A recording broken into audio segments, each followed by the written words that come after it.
one's for you. Got me home in 3 days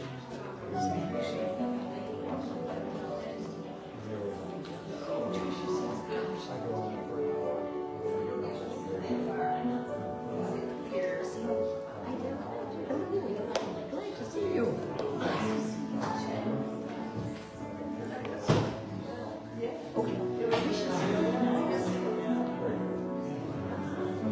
So soon. You and Bob are gonna be.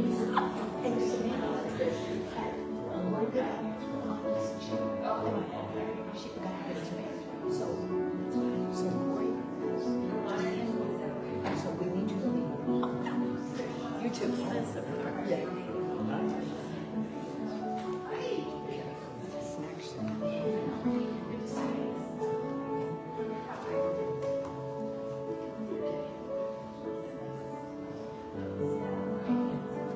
Best story ever, what you heard. That's the best story I've ever heard. And you were in the right saying, I didn't know what I thought of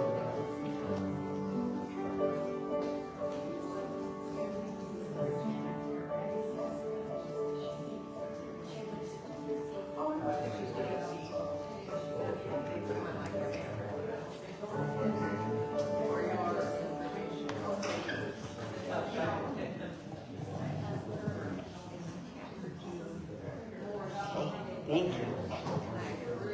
Welcome, everyone. Hello, everyone. Welcome. Welcome to our August 2nd, Sunday. So good to see everybody. Oh, lots of smiling faces here. Oh, and I did want to mention, Mary said that our dear Anna, who our MSU student, who's watching, says she misses all of us, and she'll be back late August. So let's have a little Anna. Yeah.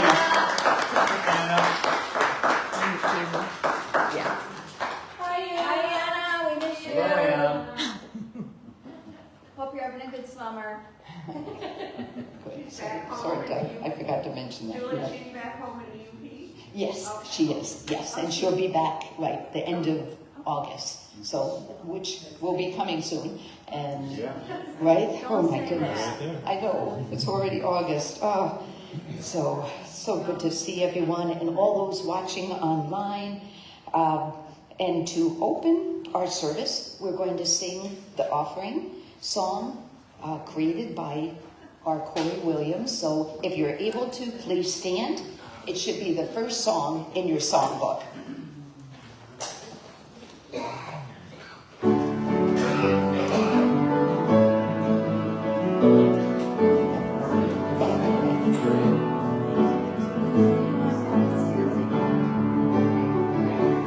We are opening to presence. We are opening to power. We are opening to light and love in this holy hour. We are opening to gratitude. We are opening to grace. We are opening to faith and flow in this sacred space. Our open hearts and minds now to this time of truth we bring in fellowship and freedom. It is our opening. It is our opening. This is our opening.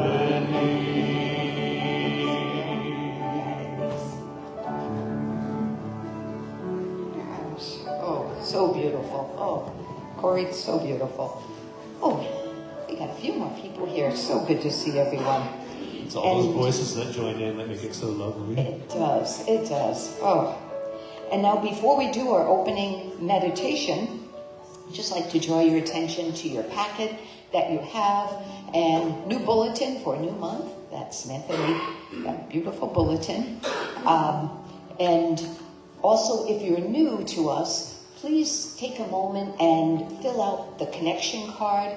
We have a place for your email, or if you would like to receive notice of the events that we have going on. So yeah, please fill that out. And there's an envelope for a financial gift. And then behind that connection card is a place that we can list people that you would like to have remembered in prayer later on in the service. So there should be a pencil in there. So just fill that out, and later on, John, Nancy will go around, and you can just put that card in the basket, and we'll have that special time for prayer. And now, our opening meditation will be done by Luann Champion. All right. In this moment,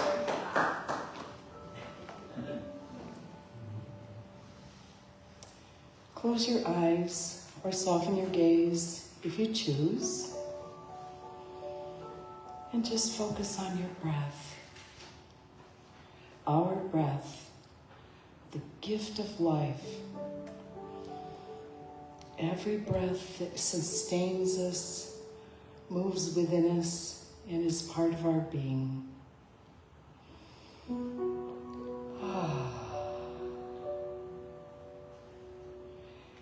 Notice the support of your chair beneath you. This is God's gift to us to show us we are supported here.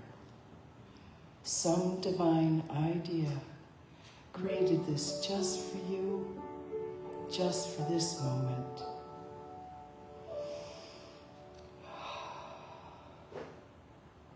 And as you feel your feet on the floor, notice the Great Mother that holds us up so lovingly, and all of the gifts that sustain us. Each of these are a gift of life as well. And this air that we breathe is the same air that blew around the world in the soft breezes at the time when Jesus walked the earth and graced the strands of Mary's hair.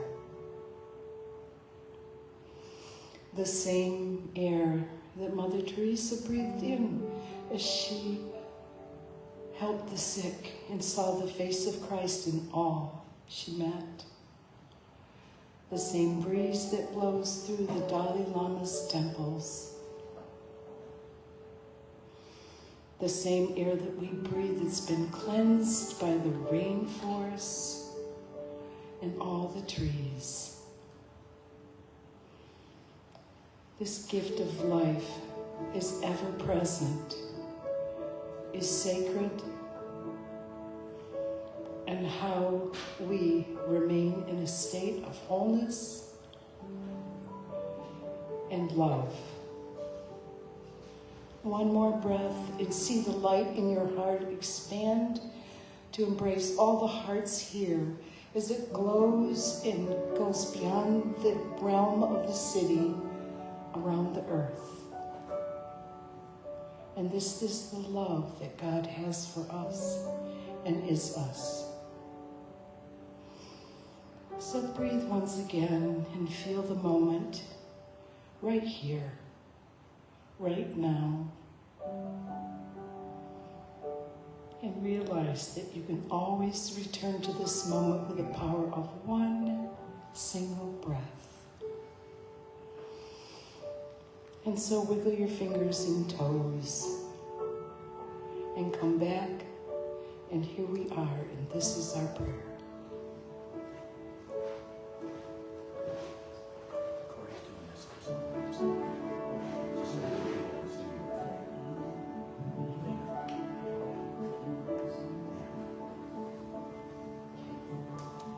And now, it's time for our special music, and may I say that was just lovely. Thank you. Just so beautiful. Very beautiful. And our special music is our beloved Corey Williams, who is playing a song that was written by... Written by Bill, yeah. Bill gave me some lyrics last week and asked me if I would like to write some music to them, and I took a look at them and said, yes, I would love to. Okay. It happens to be about one of our joint favorite parables, the parable of the prodigal son, the prodigal child. And so, we joined spirits on this one for sure. This is called Lord, Leave the Light On. Back row, get your lighters out.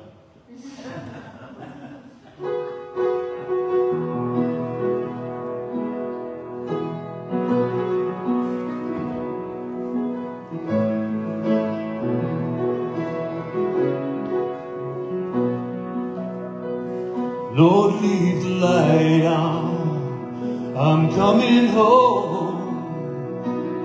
It was a tiny mad idea to leave you and to roam. Lord, leave the light on, I'm almost there. And all my wild and crazy thoughts are just too much to bear. I'm your lost child, digging a field, searching for lost meaning where there is none to yield. I thought I could do it when I ran into the wild. I'm ready to come home now, your prodigal child. Lord, leave the light on, I'm coming home. It was a tiny mad idea to leave you and to roam. Lord, leave the light on, I'm almost there. And all my wild and crazy thoughts are just too much to bear. Lord, leave the light on, turning back to you. No more ego antics, I'm transformed, I'm made new. Lord, leave the light on, get to hell and back. I've left the streets of hopelessness, I'm on my inner track.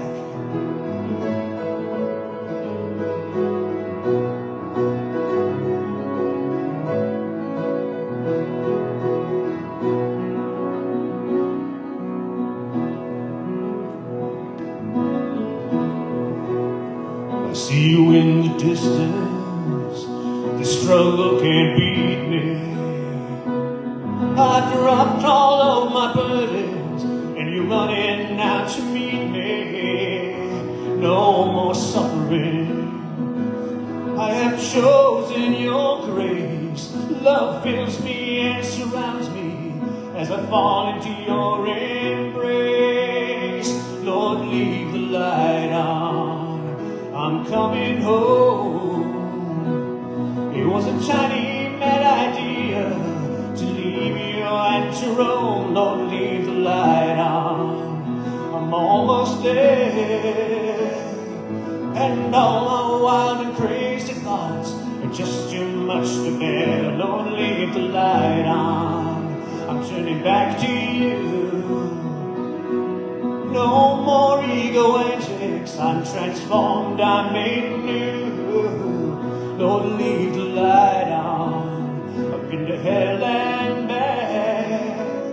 I've left the streets of hopelessness, I'm on my inner track. I've left the streets of hopelessness, I'm on my inner track. Yeah, I've left those streets of hopelessness, I'm on my inner track.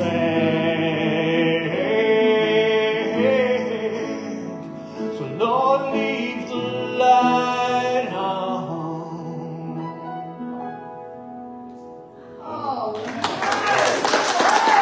Thank you, Bill.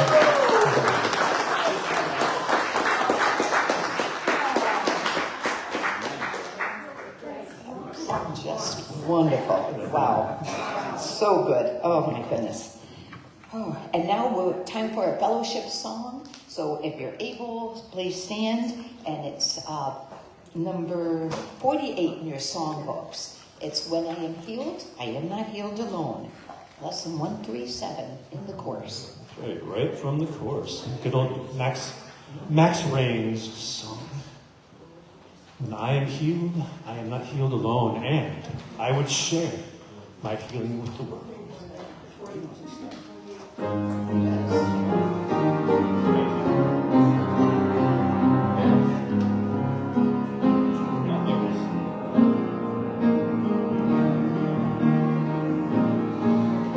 When I am healed, I am not healed alone, and I would share my healing with the world, that sickness may be banished from the mind of God's one child, who is my own true self.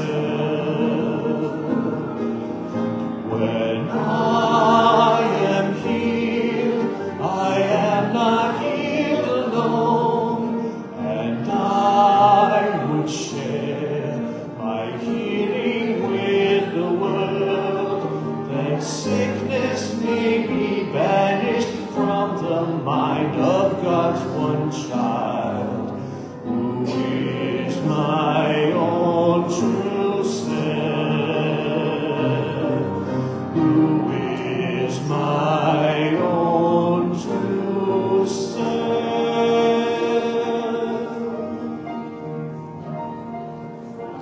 Great. And now it's time for our namaste greeting, or greeting in whichever way feels most comfortable to you. Ready?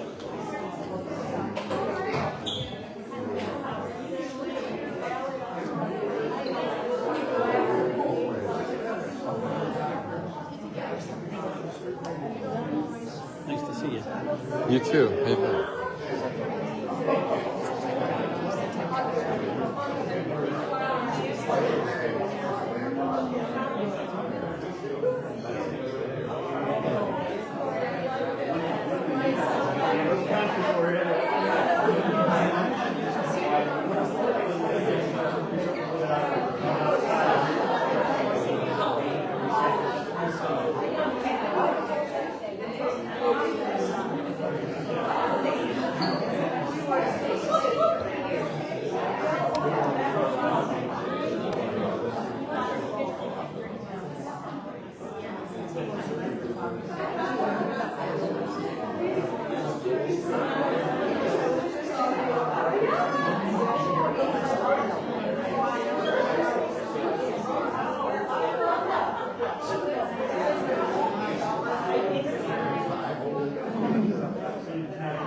Miss you.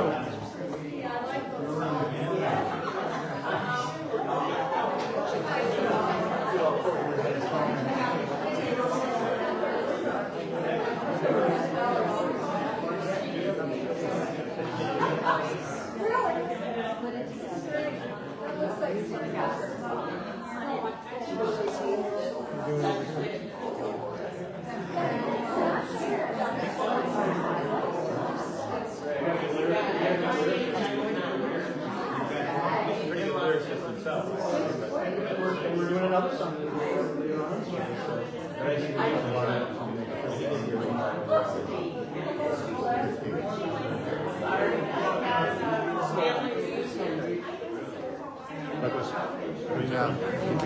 front of the camera.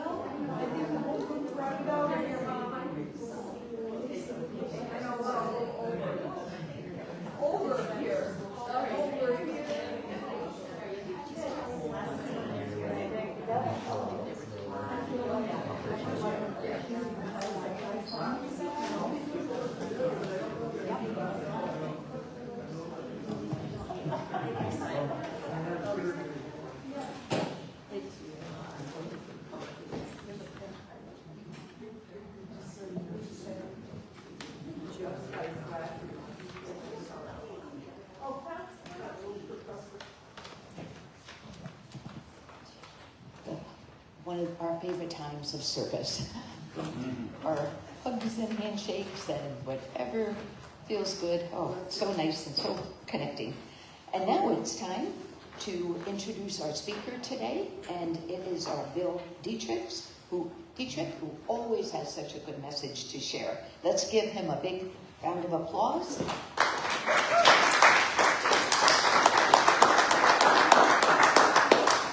Thank you. Wow, a good turnout today. Nice.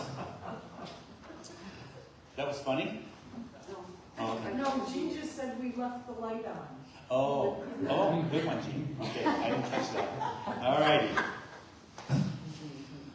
Okay, so I'm going to tell you my key points up front, and then go into my story.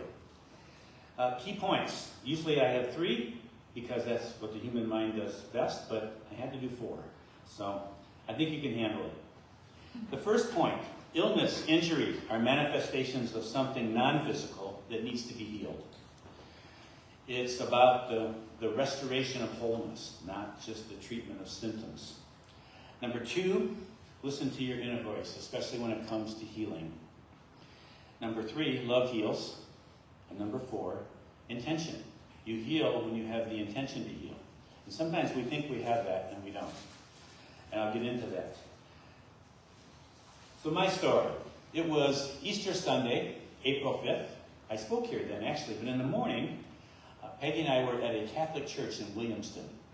And then she went in the other direction, and I came this way because she was visiting family. And when I'm sitting in that church, I noticed something different in my vision. It looked strange, so I closed my left eye, and everything was wavy. I closed my right eye, and everything was just fine, like it's supposed to be. So that caused a little bit of alarm. I made an appointment with the eye clinic that I had gone to. I had cataract surgery several years ago, so I went to the same place. It took me about 2.5 weeks to get in. Got in there, they put me through all their tests and didn't really tell me much. They said, oh, you have some gathering of fluid, and I said, well, what do you do about it? And they said, well, sometimes it goes away by itself, and sometimes you might need surgery. We don't know. You have to go see a retinologist, or that what you call it, a retina doctor. So I said, okay. So I made an appointment. It took 6 weeks to get into that appointment. So I go there in early June, and they put me through their battery of tests. And I see the main guy, the doctor, and he says, you have a macular degeneration in your right eye, and it's wet AMD. There's dry and there's wet. Most people that get it have dry. There's really not much treatment for dry. There's a treatment for wet. So he immediately started talking to me about money and insurance. And I wanted him to talk to me about my eye. He has no idea what my financial situation is, but he recognized that I don't have insurance that covers that. So he was concerned about that. And I appreciated the concern because he said, I'm not going to charge you for today. So I said, cool. Because that was probably a $300 appointment. And he said, yeah, I was going to give you, the treatment is, or what we call the standard of care when that happens, is a shot in the eye. You get this stuff in there, And, I mean, it's not painful. They numb you and everything. And he said, yeah, I was going to give it to you today, but without even asking me if I wanted it or telling me about it, he was just going to give it to me. Okay. And so he said, well, I'll give you some time to get your insurance thing, see if you can get insurance, and we'll set an appointment for next week. I said, okay.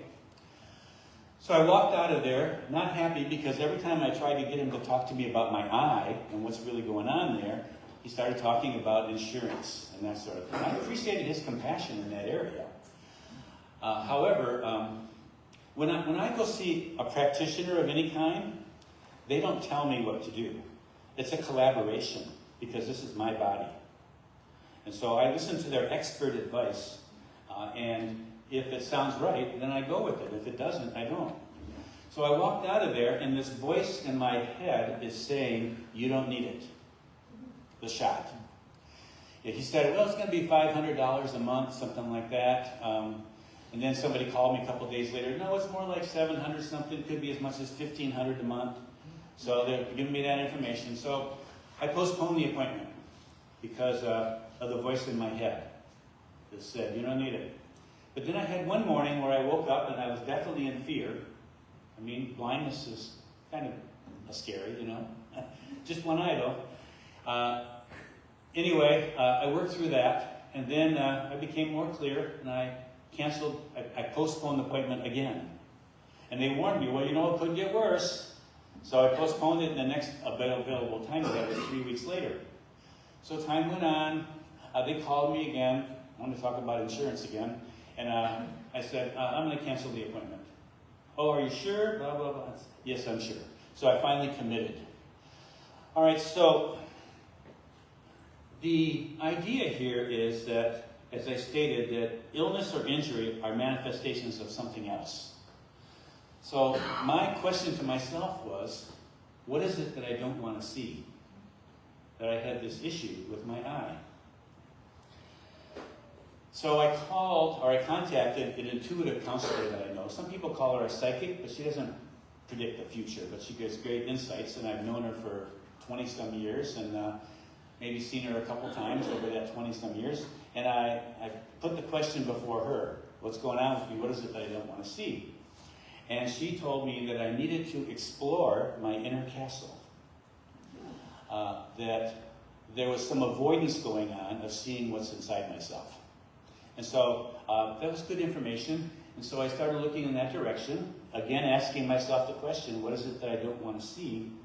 And my first assumption was, it's the blocks or the negatives that are in there, that I don't want to see them, But then I realized that, no, it could be some good stuff that I don't want to see. Last week when Reverend Julie Cribley spoke, she offered that quote from Marianne Williamson about, it's not our darkness that we're afraid of, it's our light. And so that was it, really. Is there a light in me that I don't want to see? Because, if you have a lot of light, well, that's a big responsibility. If you are a healthy, prosperous person and you are successful and all that, nobody feels sorry for you. Nobody gives you any sympathy or empathy. Why would they? So it's like it's a decision to step out there, So anyway, what I found as I started looking was songs. And so I started writing songs.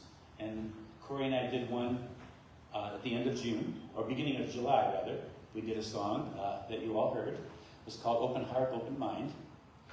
And then so far I've written 7 or 8 songs. And the one that he sang, this is how it works for me. It's not that the song is inside me, but the ability to receive the song is inside me. Because I think that's how it works. It's inspiration. I was driving to Planet Fitness in the morning, and I was playing some old rock and roll, and I heard the line, "Leave the light on." And I thought, oh, that sounds like it could be a song all by itself. Then I'm walking into Planet Fitness, and I'm thinking, no, it needs to be, how about "Lord, leave the light on"? That sounds good. I don't usually use the term Lord, but the alliteration works, right? So I get in there and I get on a recumbent bike. And I'm pedaling and words start coming to me. So my thought is, okay, I better get this down because I'll forget it otherwise. Sometimes it's just one shot, and then if you don't write it down, you're done. So I picked up my phone and I went to the little note thing, and I started recording. And I spent about 18 minutes on that recumbent bike, and by the time I was finished, the song was done.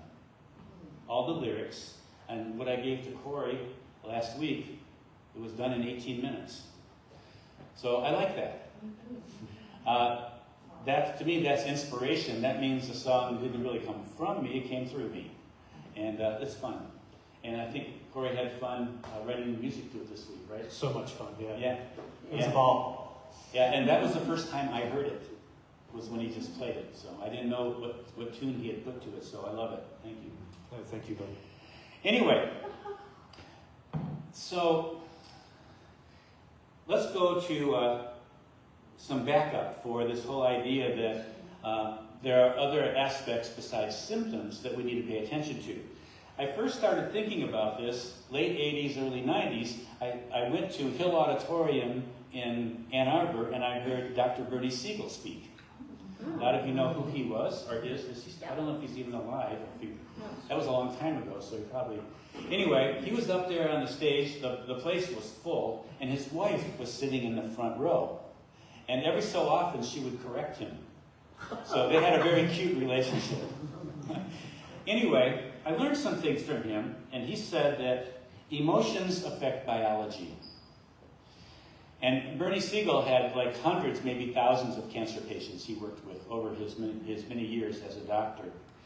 And he noticed that some people just healed. It didn't matter what you did, they just healed, spontaneously or whatever. They might have had a stage 4 something or other, and suddenly they were better. And so he said the medical profession treats that as an anomaly. And he said, we shouldn't treat it as an anomaly. We should be asking those people how they did it.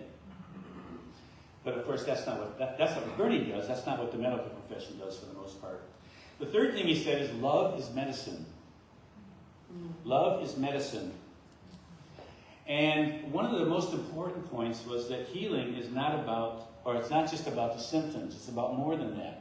He said he had many patients that at some point in time, they would forgive all that needed to be forgiven in their life, and they would be filled with love, and then they would die. Because it was just their time to go. Or maybe they just got tired of dealing with it all. It's like, okay, I've forgiven, I'm filled with love, I'm ready to go, I'm out of here. Whatever it was. He said that healing, that's just as much healing as the people whose cancer symptoms went away.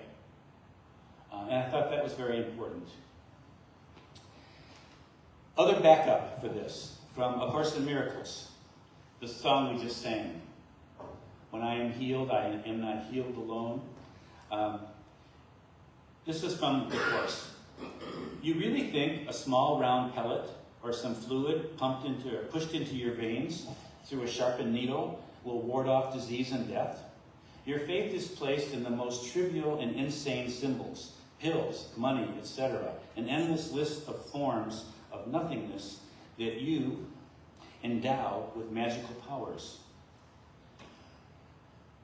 A Course in Miracles is not telling you to not go to the doctor or not to take any pills or any of those interventions, because there's another verse in there that says, if you're not ready to think this way, take the pill. Like for me, several years ago, my vision was very blurry. I had cataract surgery in both eyes. I didn't consider just trying to heal it. I got the surgery because that's where I was at. And it's important to understand where you're at.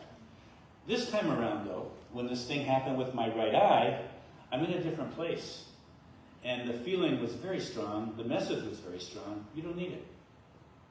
I mean, we'll see how it all turns out. It's still, you're a little bit blurry there.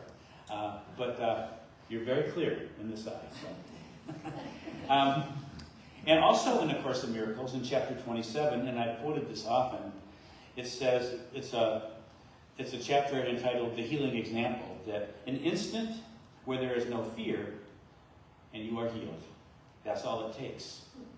The emphasis in the Course is not on treatment of symptoms, but on restoration of wholeness. A symptom tells us that we're not expressing our whole self. And so the symptom then can lead us to restoring the wholeness that we are meant to have. We are meant to be whole.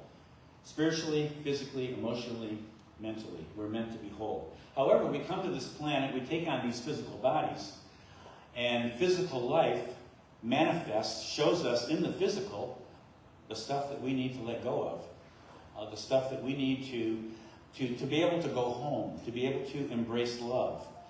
And sometimes those things are small and not very consequential, and sometimes they're a big deal. As you can see, with some of you have gone through big deals.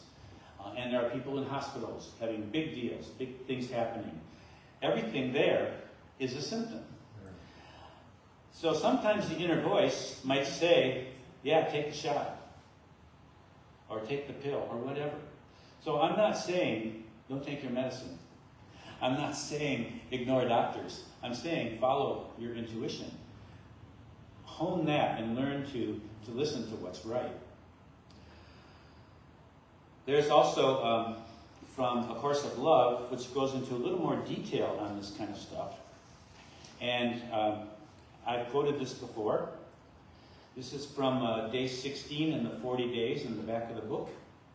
Sickness has been defined as rejected feelings, feelings about which consciousness was not chosen. We felt something, we did not want to feel it, so we stuffed it. We rejected it. And the feelings became physical. What is not of consciousness is of physical form. The rejected feelings that became physical were made separate from the self, and yet were maintained within the body, thus interrupting the body's natural means of functioning. Sickness is not sickness, but rejected feelings. The rejected feelings exist as separate and forgotten physical manifestations until they are willfully remembered and accepted back into the spacious self. The spacious self being the whole self, the one true self. That when we can fully accept those emotions, no matter how traumatic they might have been, and be at peace with them, then they just naturally integrate back into the whole self. And this goes on to say, let me get this other part first. Rejected feelings are those for which we blame ourselves. Sickness is the form of manifestation of rejected feelings. These manifestations come to you to prove to you what you think you know, that you are responsible for the sorry circumstances of your life. So we blame ourselves for symptoms that we have. We do that with things that happen with our money, our relationships too, and that's not the path that's going to help us. Self-blame does not work. Blaming someone else doesn't work either. And it goes on to say, as what was rejected and become real, quote unquote, is returned to the self with a capital S, the physical manifestation dissolves, because the source, which was separation, is no more. In other words, illness is no longer observable once what was rejected rejoins the spacious self. The illness was, but is no more. Because it was physical, it came only to pass. Because the feeling that generated the physical manifestation was not physical to begin with, was not of the physical world, it returns to its non-physical nature within the spacious self. Thus it was not escaped, but reintegrated into the oneness of the self. So once we've worked out whatever it is in there, and it's integrated or reintegrated into the self, there is no source for those physical symptoms. The physical symptoms then go away. That's what it's saying. So you can think about that. Back to my eye. So I said one of my points was that love heals. So in dealing with this thing about my eye, about not wanting to see what is within me, the idea then was to treat myself with gentleness, with love. To not be critical of myself because I have this, but just to be gentle and accepting and see what comes up. Then also, it's important to have the intention to heal. And if I have an intention, then my behavior needs to align with the intention. So it's not like you have an intention to heal and you sit on your couch and wait for it to happen. But you think and act in ways and speak that are in alignment with your intention. So I started taking better care of my eyes. I got blue light glasses for when I'm staring at my computer screen. And I had a slight magnification, so I'm not straining. And wearing sunglasses outdoors more often, protect my eyes from the sun. I go to a chiropractor who's actually pretty good. He's in Charlotte, and he has red light therapy. So I've gone there several times, and I put the red light therapy on my eyes. Also, he has another thing. It's kind of a circular thing, and it gives off a negative charge. And he said that helps to reduce inflammation. So I hold that up there for like 10 minutes. So those are treatments that I do. I also do eye exercises. I find that with the eye that has the degeneration, that I can't see a whole word, but I can see the first letter. So I focus on the first letter.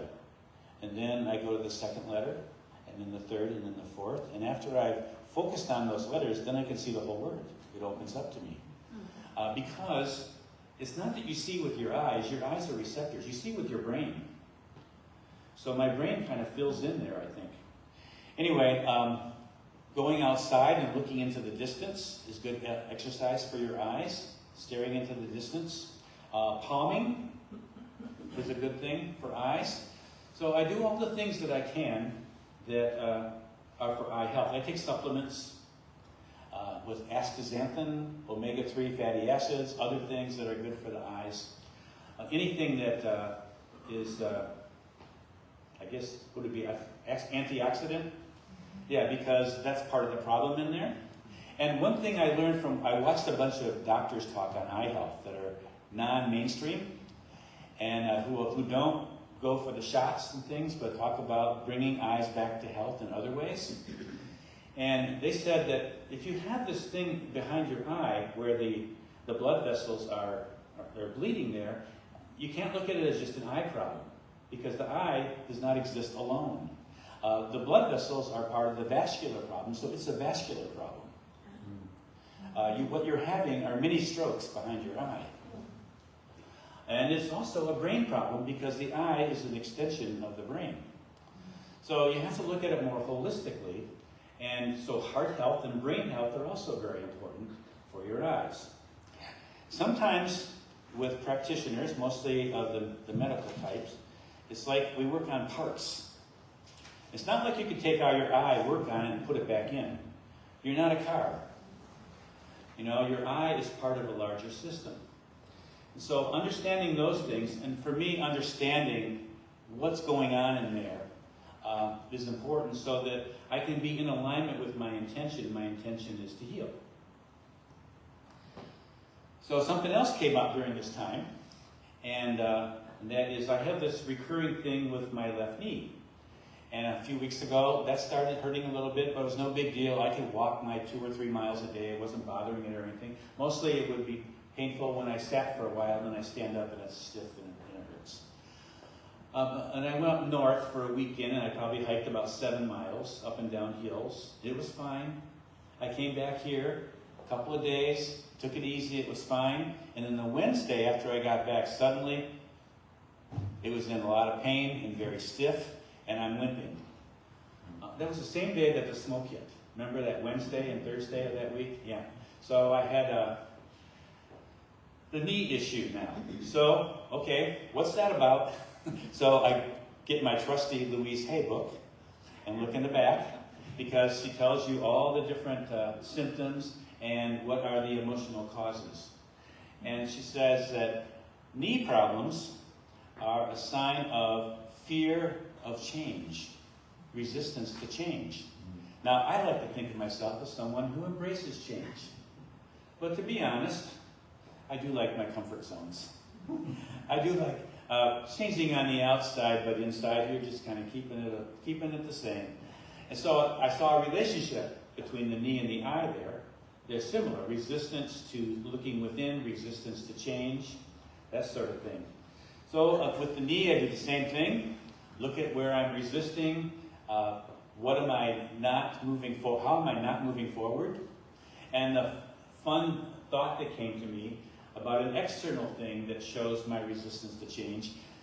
In my adult life, 6 times I've had transmissions break down in my car. So I thought, oh, okay, that's like a fear of moving forward, right? Because the transmission breaks and you're stuck. So I thought that was pretty funny. Anyway, so I do the same with the knee, red light therapy. Go to the chiropractor, which is especially good for the knee because it opens up those nerves, sends the healing energy there. And doing exercises. I had an appointment with Julie and we went over exercises that were good for my knee, and I'm doing those every morning. And I have to say that the last few days, my knee is feeling better and better. I feel better and better with this knee. Hang on to those words. They'll be returning to you later in the service. All right, so let's see where we're at. I find the key is to stop fighting against our bodies and our emotions and to accept what is. That doesn't mean I accept eventual blindness in my eye. I accept that in this moment, this vision is blurry. And I accept whatever emotions or negativity or whatever might be behind that. But I also have a vision, double meaning there, for being able to see clearly. But I'm not fighting it. Like, it's kind of funny when you hear people talk the fight against cancer. If you talk to really holistic doctors, you don't fight cancer. You work with it. You find what's causing it, and you find where you're not forgiving, or where you're not loving, or where and deal with the things that could be causing it. Plus, you do whatever you think you need to do, medically or otherwise, to deal with whatever's going on. So you envision what you want, and I would say more than that, you envision what you choose. We move in 3 stages. First, something happens, we have hope. I hope this gets better. But from hope, we move to want. I want to get better. That's the intention. But you have to go further than that. It's not about wanting to get better. It's about choosing to get better. And choosing means that I'm going to do whatever it takes, internally, emotionally, and in the physical world, to achieve my vision of healing, my vision of a restoration to wholeness. That's my story.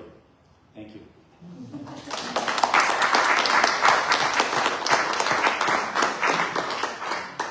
Bill, can I ask you a question? Yes? How do you account for people who have multiple personalities when one person has cancer and the other person isn't there? Yeah, I know. It just shows you how much control the mind has. That the body is always waiting for instruction from the mind. And when a person changes personalities, the body's getting a different instruction. Yeah. And so it's totally different. It's a pretty interesting phenomenon. It is. Yeah. Thanks. Which one? So here's a little something we all can do to support ourselves in being healthy. All right, so here's a little song. We'll sing it through for you. I guess it's to the tune of Shortening Bread. So every little cell in my body is happy.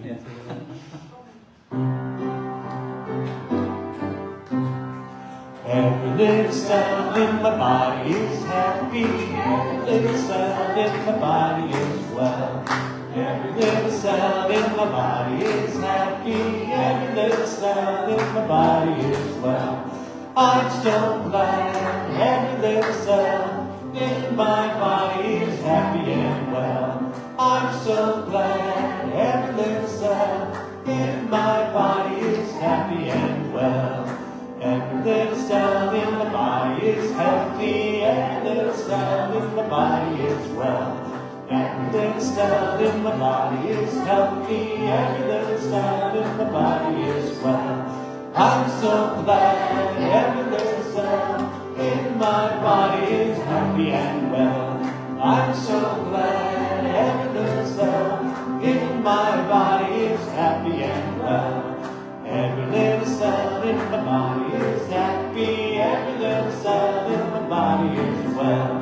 Every little cell in my body is happy. Every little cell in my body is well. Thank you, Barbara. Yes. We actually, Trisha Headley mentioned that song, and Barb, we know, has sung that before, and we knew the topic of, they were in like the Course in Miracles group yesterday, and we knew the topic of Bill's talk, so Corey had, of course, just put it together just beautifully, and Barb and Trish, thank you. Thank you. And now it's time to bless our tithes and offering.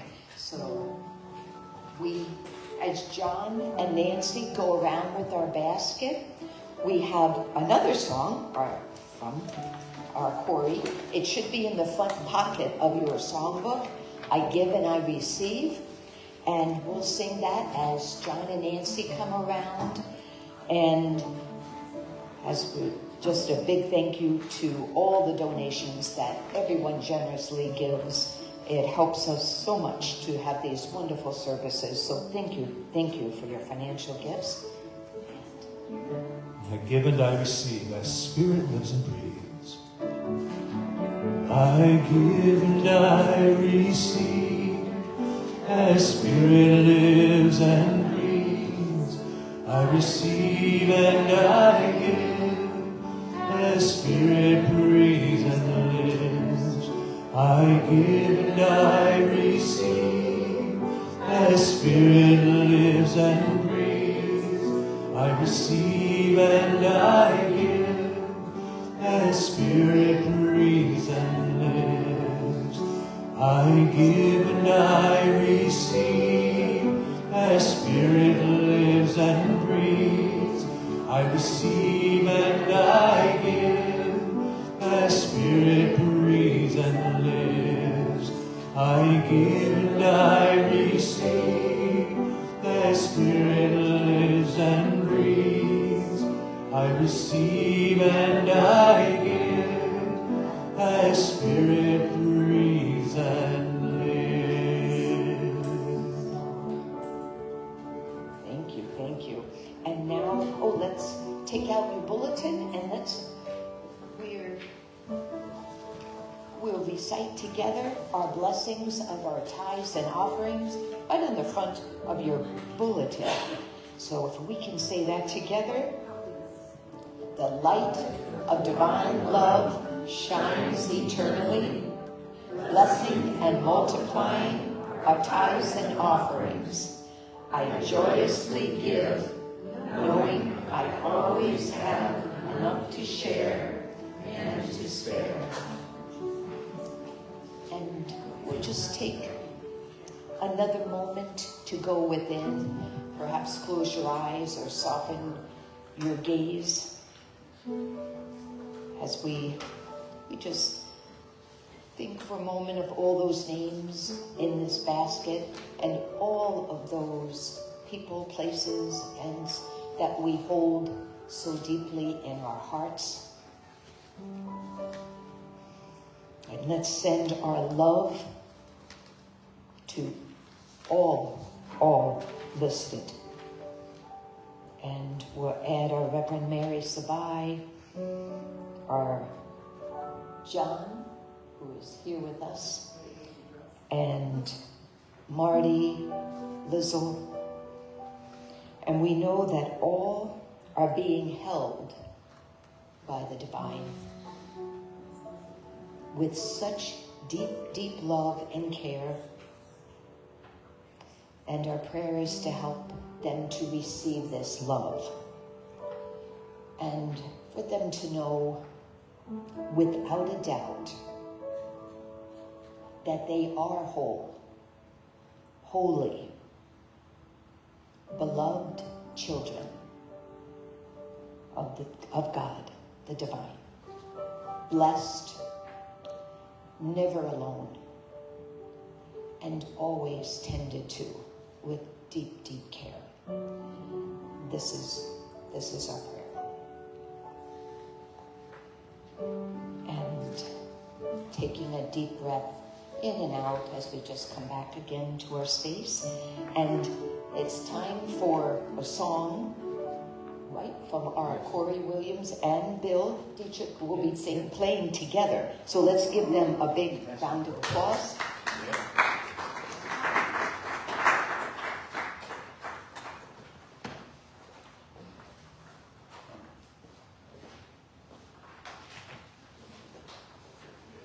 This one took longer than 18 minutes to write. But I worked on it quite a bit, but it wasn't hard, but it just came in spurts, and I did the lyrics and the music for this song. And I showed it to Corey last week, and he liked it. So he did the arrangement. That's why it says on there, arranged by Corey Williams. I have to say that writing a song, the lyrics is important, writing the music. The arrangement, though, quite often is what makes it really stand out, how it's arranged. And of course, the performers help too. But today we're all performers because you have the lyrics too, and you can join us, especially on the chorus, which is the first 8 lines there. That's the chorus. You can join us there. You'll pick up the tune pretty quickly. I wanted the song to be one that sticks in your head and you can't get it out, because it's an affirmation. And if you keep telling yourself that you feel better and better, maybe you will.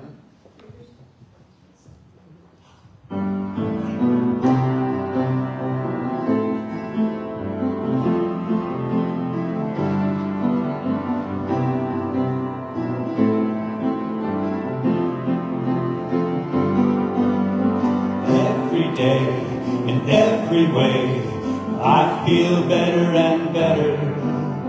Every day I can say I feel better and better. Every day, in every way, I feel better and better. Every day, come what may, I feel better and better. You could have any disease known to the human race. Love who you are right now. Enter into love's embrace. Accept your hurtful feelings. Feel them, breathe deep and slow. Fears are now released. You're healed as you let blood flow.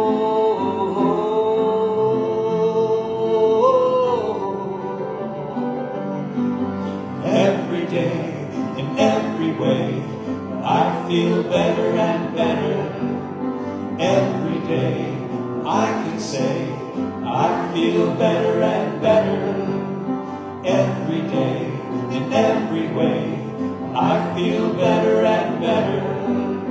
Every day, come what may, I feel better and better. I could have any disease known to the human race. Love who I am right now. I enter into love's embrace.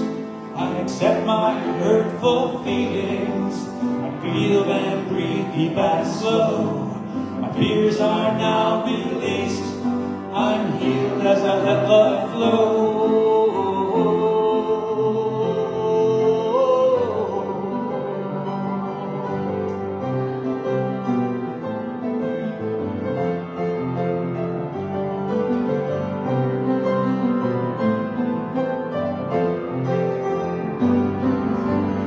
Every day, in every way, I feel better and better.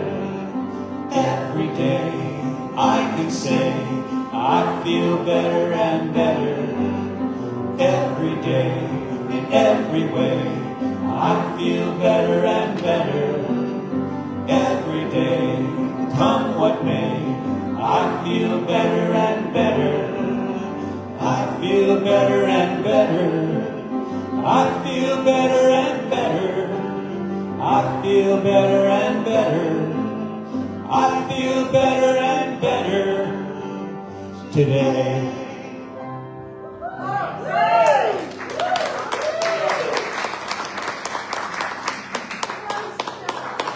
How did we put these inside of our songboats? Okay. You may. Okay. That's a good idea. You can take it. Have fun. Thank you. Oh, very good. Let's one another hand. We've got a Fun service all around. Yes, I love it. I love it. Okay. And now we just have a few announcements. Oh, and the big announcement is we're going to cancel the picnic that's coming up. Again? Because we found out that the Jazz Fest is going on. It's from the 4th through the 9th, which it hasn't been that many days, and it is on Saturday. Yeah, there's actually 3 stages, and it's going to make it. I've tried to get in touch several times with the Old Town office, and I'm checking with the Lansing department to see the road closures, but it's for the picnic. I think there's no chance, but we're actually concerned about our service. So we're going to be thinking about what will happen, hoping there is a performance that's going on as late as 4 o'clock and on Sunday, which this is new. So this is just expanded hours. So, perhaps they'll have the roads open. We're going to end up having to have an announcement, so please take a look before you come. We'll have lots of, e-announcements and Facebook notifications. And feel free, you can call me if you're anyone, just to double check on that. So I wish I knew for sure, but I just want to at least have everyone have some notice that what might be happening for next week. And Waldemar Walk, which Reverend Sue had today, and that will be, the next one will be on September 6th. Oh, we can't say an S word already, can we? Goodness. It's Labor Day weekend. Oh, goodness. Is it Labor? No, I don't think it is, the 5th. Is it Labor Day weekend? So Reverend Sue we'll check in with her next week to see if she'll be having it or not that day. Healing movements right here at 4 o'clock. All are welcome. It's a gentle yoga class. The Wednesday night, A Course in Miracles group at 6:30. All are welcome to come. And Richard's been leading that while Reverend Mary is out. Again, all are welcome. Our next one, we had one here, that's once a month. And that is going to be September 5th too. So I guess we'll check if that is Labor Day weekend. So we might have to adjust those dates. And Reverend Lavori's memorial will be on August 15th. And that is at 5 o'clock. And there's a potluck from 6 to 8. Music and food. So hopefully all can be there at Waldemar. Yeah, Nature Center. That's Old Lansing Road. If anyone needs, I've got the address, 5739.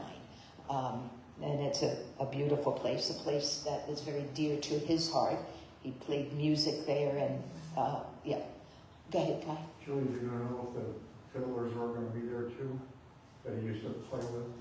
Oh, there'll be, I think, several groups that he's played with, right? And he's been in so many groups, and that's why I think it's so wonderful. I think all of his groups will be there, and there'll be lots of time for everyone. But Matt Blyton, he wrote a song for Leroy, so he'll be there. I know he'll be performing the song, so it will be a beautiful, beautiful service. Barb? I'm sorry? What is that date? 15. The 15th, yes. Yeah, it's a Saturday. Yeah. Yeah, the 15th. Julie, that is Labor Day weekend. Oh, it is Labor Day weekend, so we might be, Not Leroy's thing. no, No. but, okay, thank you for checking that, Barb. Leroy's thing is a It is, from 6 to 8. It's music and pop-up. So, right, if you can bring food, yeah, that would be great. Okay. All right, and thank you for another wonderful service. We have Bill, thank you for that wonderful message, right? And songs, Corey for his music, beautiful.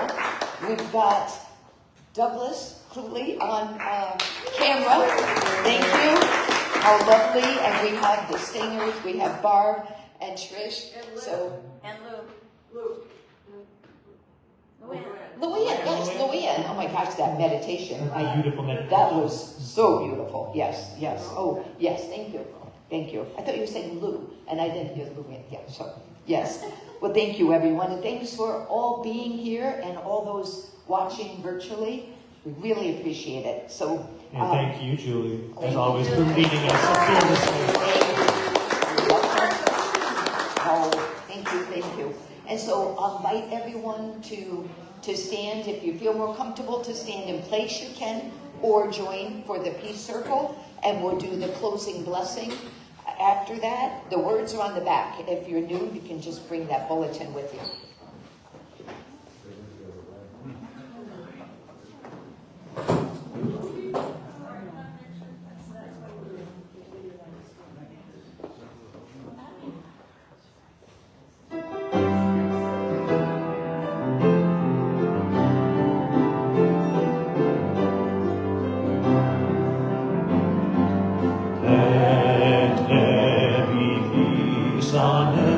And let it begin with me.